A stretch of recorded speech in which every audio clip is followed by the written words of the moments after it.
The Ascent of Mount Carmel, Book 3, Chapter 3, wherein are described 3 kinds of evil which come to soul when it enters not into darkness with respect to knowledge and reflections in the memory. Herein is described the first. To 3 kinds of evil and inconvenience the spiritual man is subject when he persists in desiring to make use of all natural knowledge and reflections of the memory in order to journey towards God, or for any other purpose. 2 of these are positive, and 1 is privative. The first comes from things of the world, the second from the devil. The third, which is privative, is the impediment and hindrance to divine union caused and effected in the soul. The first evil, which comes from the world, consists in the subjection of the soul through knowledge and reflection to many kinds of harm, such as falsehoods, imperfections, desires, opinions, loss of time, and many other things which breed many kinds of impurity in the soul. And it is clear that the soul must, of necessity, fall into many perils of falsehood when it admits knowledge and reasoning. For oftentimes that which is true must appear false, and that which is certain doubtful, and contrariwise. For there is scarcely a single truth of which we can have complete knowledge. From all these things the soul is free if the memory enters into darkness with respect to every kind of reflection and knowledge. Imperfections meet the soul at every step if it sets its memory upon that which is heard, seen, touched, smelt, and tasted. For there must then perforce cling to it some affection, whether this be of pain, of fear, of hatred, of vain hope, vain enjoyment, vainglory, etc. For all these are, at the least, imperfections, and at times are downright venial sins, and they leave much impurity most subtly in the soul, even though the reflections and the knowledge have relation to God. And it is also clear that they engender desires within the soul, for these arise naturally from the knowledge and reflections aforementioned. And if one wishes only to have this knowledge and these reflections, even that is a desire. And it is clearly seen that many occasions of judging others will come likewise, for in using its memory the soul cannot fail to come upon that which is good and bad in others, and in such a case that which is evil oftentimes seems good, and that which is good evil. I believe there is none who can completely free himself from all these kinds of evil, save by blinding his memory and leading it into darkness with regard to all these things.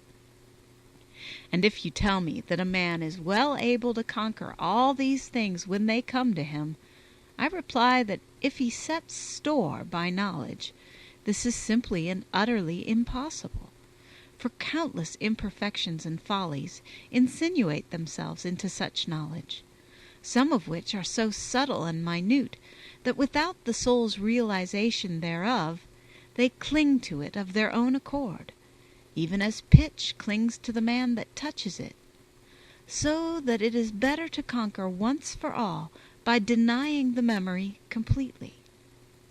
You will say likewise that by so doing the soul deprives itself of many good thoughts and meditations upon God, which are of great profit to it, and whereby God grants it favors. I reply that to this end purity of soul is of the greatest profit, which means that there clings to the soul no creature affection, or temporal affection, or affective advertence, which I believe cannot but cling to the soul because of the imperfection which the faculties have in their own operation. Wherefore it is best to learn to silence the faculties, and to cause them to be still, so that God may speak. For as we have said, in order to attain to this state, the natural operations must be completely disregarded, and this happens as the prophet says, when the soul comes into solitude, according to these its faculties, and God speaks to its heart.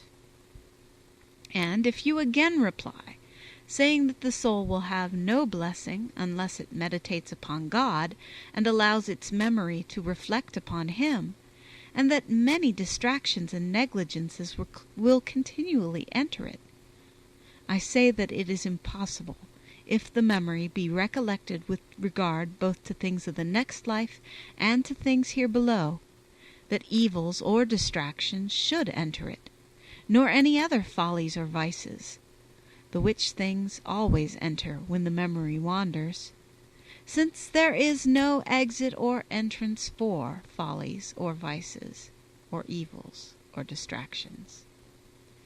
This would come to pass if, when we had shut the door upon considerations and reflections concerning things above, we opened it to things below.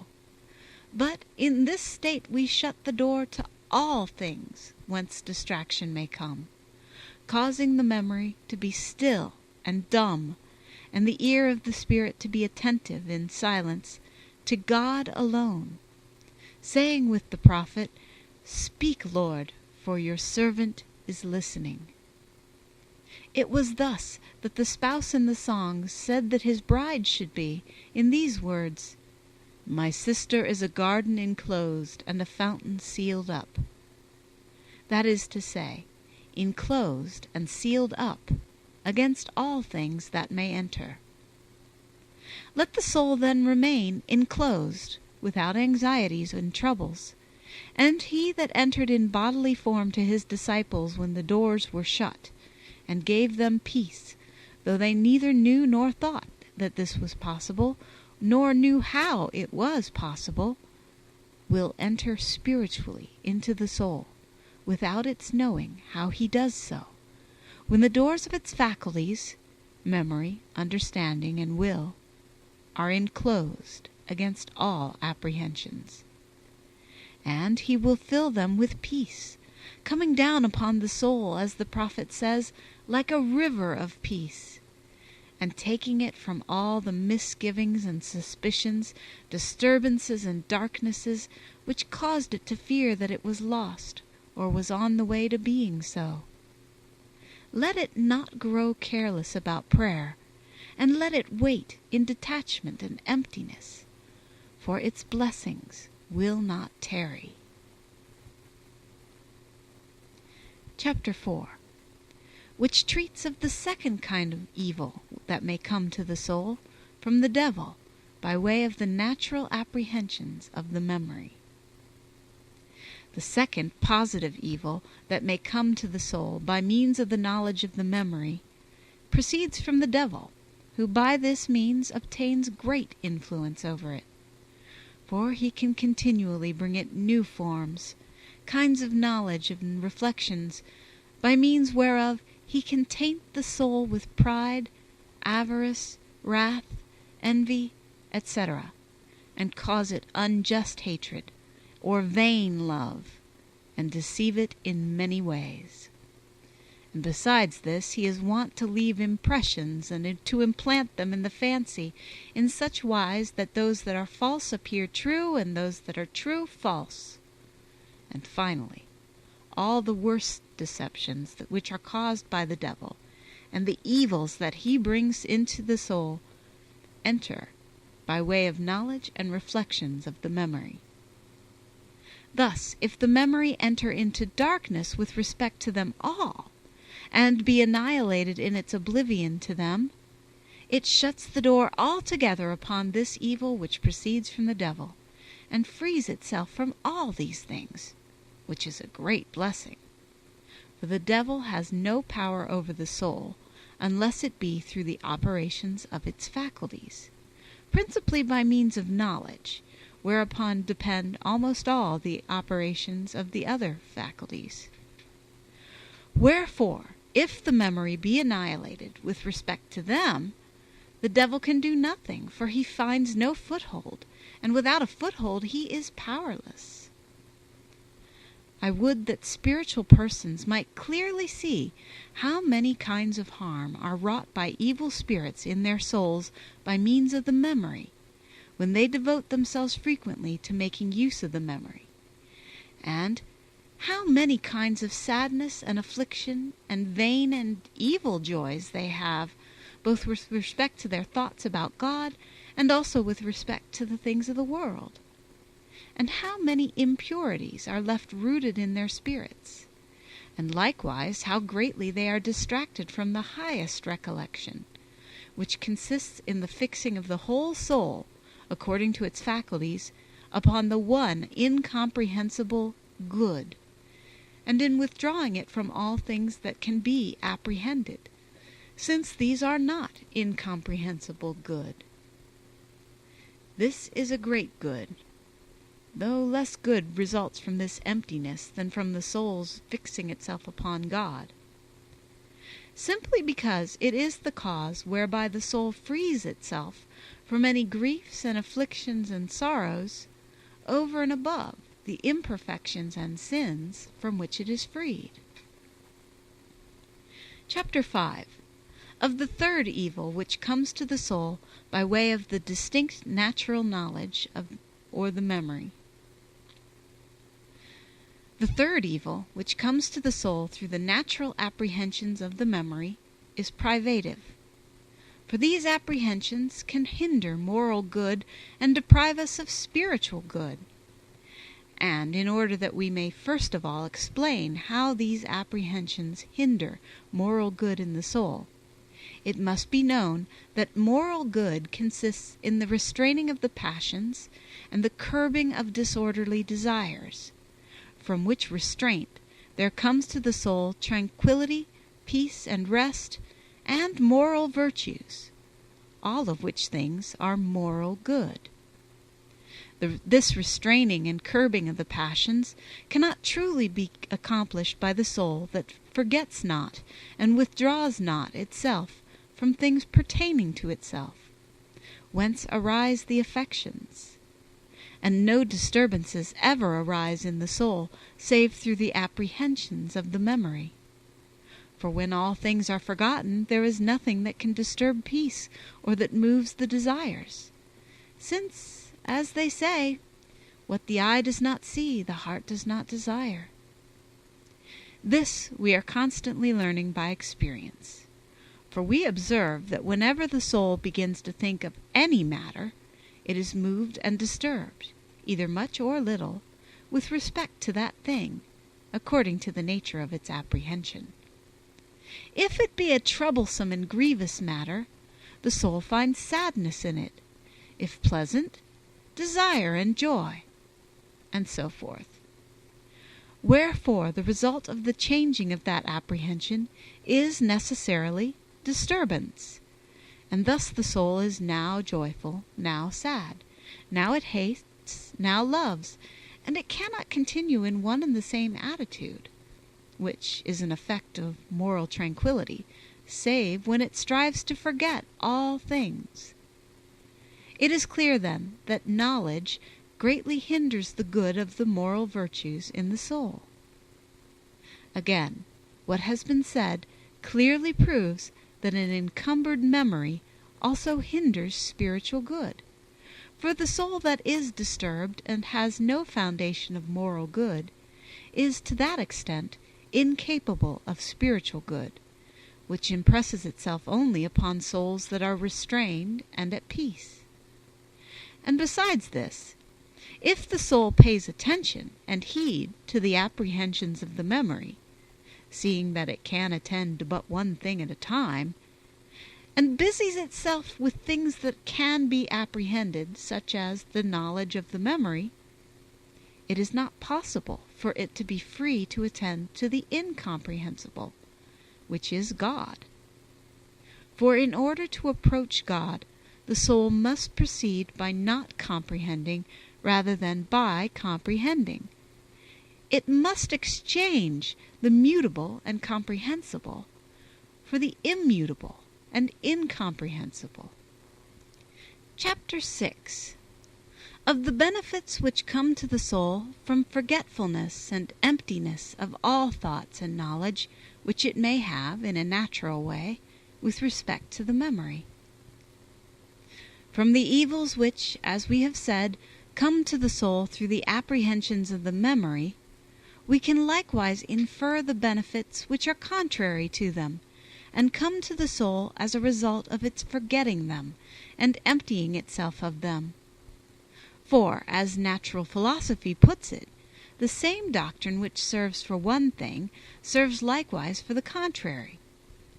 In the first place, the soul enjoys tranquillity and peace of mind, since it is freed from the disturbance and the changeableness which arise from thoughts and ideas of the memory, and consequently, which is more important, it enjoys purity of conscience and soul. And herein the soul has ample preparation for the acquiring of divine and human wisdom, and of the virtues. In the second place, it is freed from many suggestions, temptations, and motions of the devil, which he infuses into the soul by means of thoughts and ideas, causing it to fall into many impurities and sins, as David says in these words, "They have thought and spoken wickedness." And thus, when these thoughts have been completely removed, the devil has nothing wherewith to assault the soul by natural means. In the third place, the soul has within itself, through this recollection of itself and this forgetfulness as to all things, a preparedness to be moved by the Holy Spirit and taught by him. For, as the wise man says, he removes himself from thoughts that are without understanding. Even if a man received no other benefit from this forgetfulness and emptiness of the memory than being freed thereby from troubles and disturbances, it would be a great gain and good for him. For the troubles and storms which adverse things and happenings arouse in the soul are of no use or help for bringing peace and calm. Indeed, as a rule, they make things worse, and also harm the soul itself. Wherefore David said, "Of a truth, every man is disquieted in vain." For it is clear that to disquiet oneself is always vain, since it brings profit to none. And thus, even if everything came to an end and were destroyed, and if all things went wrong and turned to adversity, it would be vain to disturb oneself, for such disturbance hurts a man rather than relieves him. Whereas to bear everything with equable and peaceful tranquillity not only brings the soul the profit of many blessings, but likewise causes it, even in the midst of its adversities, to form a truer judgment about them and to find a fitting remedy. For this reason Solomon, being well acquainted both with the evil and with the benefit of which we are speaking, said, "I knew there was nothing better for man than to rejoice and do good in his life." By this he meant that in everything that happens to us, howsoever adverse it be, we should rejoice rather than be disturbed, so that we may not lose a blessing which is greater than any kind of prosperity, namely, tranquillity and peace of mind in all things, which whether they bring adversity or prosperity, we must bear in the same manner. This a man would never lose, if he were not only to forget all kinds of knowledge, and put aside all thoughts, but would even withdraw himself from hearing, sight, and commerce with others, in so far as was possible for him. Our nature is so frail and unstable, that however well it be disciplined, it will hardly fail to stumble upon the remembrance of things which will disturb and change a mind that was in peace and tranquillity when it remembered them not. For this cause said Jeremiah, "With memory I will remember, and my soul will fail me for pain." End of chapter 6.